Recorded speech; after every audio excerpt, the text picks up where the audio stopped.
Thank you, Mrs Vaz, and it's a pleasure to serve under your chairmanship, and I welcome the Minister to his place. I want to begin by thanking the Minister, as I know he has been working extremely hard on this issue, meeting MPs, working with industry and regulators. The installation of telegraph poles has been an issue landing in the inboxes of MPs right across the House and the country. In view of that, I hope he does not mind me summoning him to Westminster Hall to take more questions on the issue. I want to start by paying tribute to the many constituents I have worked with on this issue over the past 2 years. Residents on Vernon Road, Montague Road in Edgbaston, Chad Road, Clarendon Road, Gravel Bank in Bartley Green, Perrott's Folly near the Waterworks Tower. In particular, I would like to pay tribute to the campaigning of my constituent Lizzie Jordan, who has left no stone unturned in trying to engage with the provider BRSK, on whom I will say more in a moment. Lizzie and our local residents have been a powerhouse. Last year, we managed to convince BRSK to move a pole in front of Perrott's Folly and the Waterworks Tower in our constituency. This has a huge significance to our heritage, as the towers inspired J.R.R. Tolkien in Lord of the Rings. We have been pushing BRSK to do right by residents in our area, but it is exhausting work. Over the past 2 years, I have engaged numerous emails with and met with BRSK's West Midlands representatives. I joined a resident-led protest against BRSK installing poles outside Perrott's Folly in my North Edgbaston ward. I have convened and attended a resident and BRSK meeting in respect of Vernon Road, Clarendon Road and Montague Road, and I have written to the last government and this on several occasions and submitted evidence ahead of MPs' roundtables on the issue. And I have raised my concerns with Ofcom through letters, and I continue to support my constituents with casework. I think we all agree that it shouldn't take a well-organised community campaign and an active local MP to get a provider to meet its statutory duties, and that is why I have called today's debate. I do want to begin by saying that I, and indeed the vast majority of my constituents, are in support of the rollout of new broadband infrastructure. The importance of improving broadband speeds and access to the internet cannot be underestimated. Nearly all aspects of our everyday lives, education, work, communication, entertainment, are made possible by the continuous expansion and upgrade of our telecoms networks. There are significant digital dark spots in my constituency in North Edgbaston, parts of Harborne, Quinton, Edgbaston and Bartley Green especially, and in several areas superfast broadband coverage is almost the worst 10% areas in the UK. And according to a recently published House of Commons library data, 3.8% of lines across my constituency do not even have 10 Mbps download speeds, with noticeable clusters of poor coverage in the most deprived areas like Bartley Green, an area that I have asked BRSK to focus on. I am not quick to forget how damaging the pandemic was for many of our children, particularly in deprived areas with poor connections who were unable to access remote learning. I and the vast majority of my constituents understand that the rollout will provide a boost to our economy and set Britain up for the rest of this digital century. This infrastructure will provide opportunities, lower prices, and can improve people's lives. But there are ways of going about it. Firstly, focus on areas that don't have coverage, not those that do.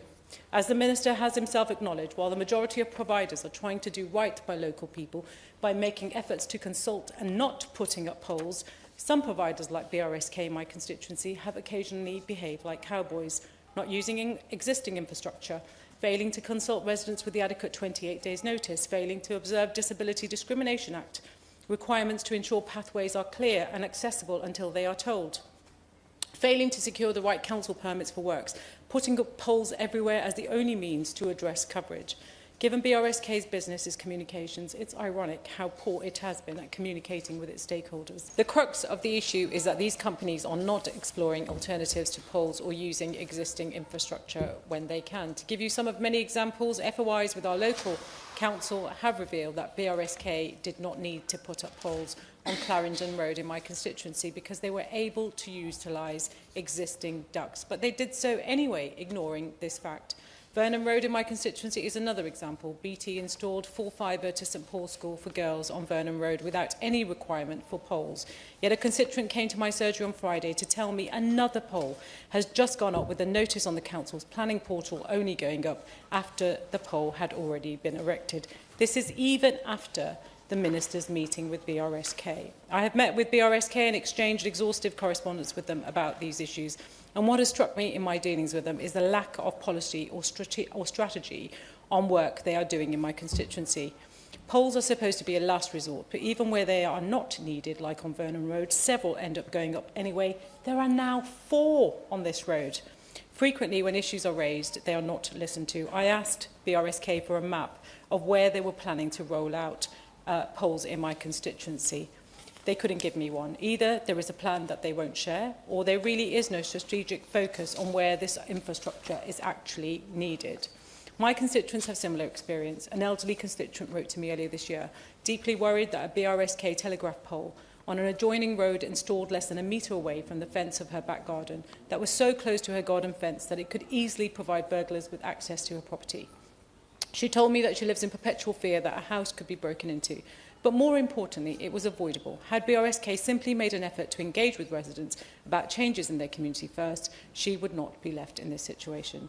I know that the Minister has met with BRSK since the last debate on this issue, which I do thank him for. I was interested to read that it was confirmed that BRSK now has guaranteed access to BT Openreach infrastructure to install broadband lines underground. So why are they not doing so?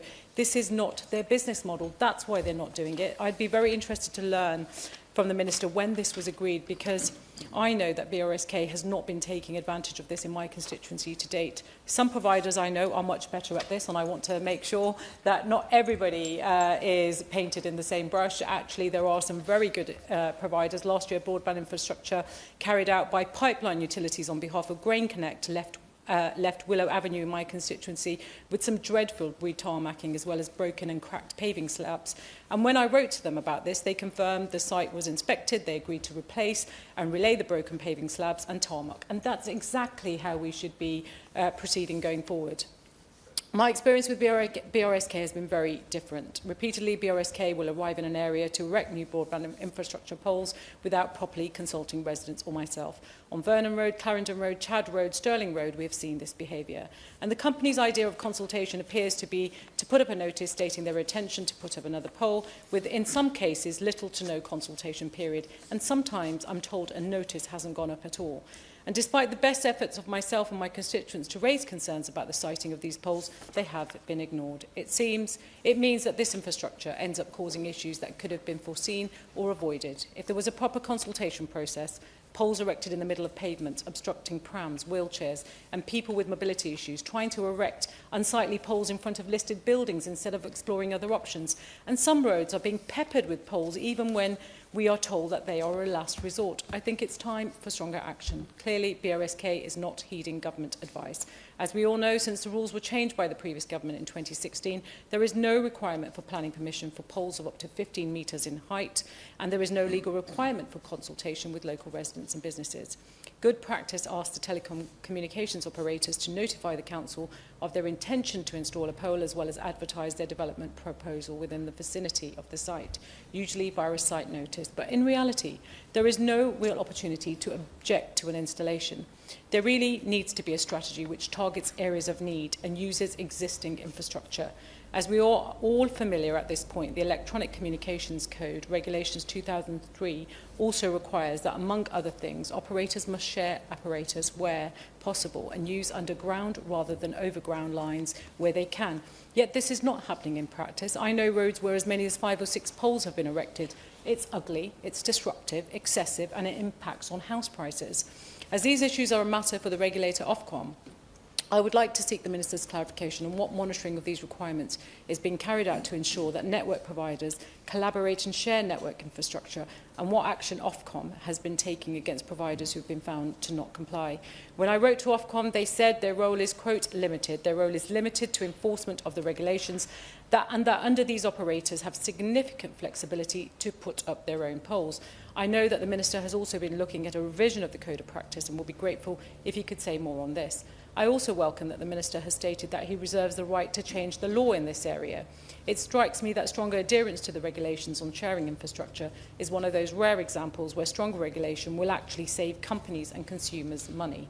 Surely it is cheaper for companies to coordinate with one another over the sharing of infrastructure than erecting new poles every time they need a new mode for their network. It is baffling and frustrating that providers like BRSK have not been more proactive in anticipating the concerns of the public before Ofcom have had to get involved. Fundamentally, my constituents of Birmingham Edgbaston are asking for respect. Respect to influence decisions to ensure that broadband infrastructure is implemented in a way that respects their local environment, heritage and public interest. So I would be grateful today if the Minister could provide an update on work to amend and strengthen the Code of Practice so that operators respond to and engage in good faith with residents. I would also be very keen to hear the outcomes of his recent engagement with BRSK, having shared with him my experience of dealing with them. And finally, to understand what more we can do to ensure that providers are working together to share infrastructure and that the requirements under the 2003 regulations are adhered to and enforced. I thank the Minister for his attention to this and look forward to working with him. Thank you.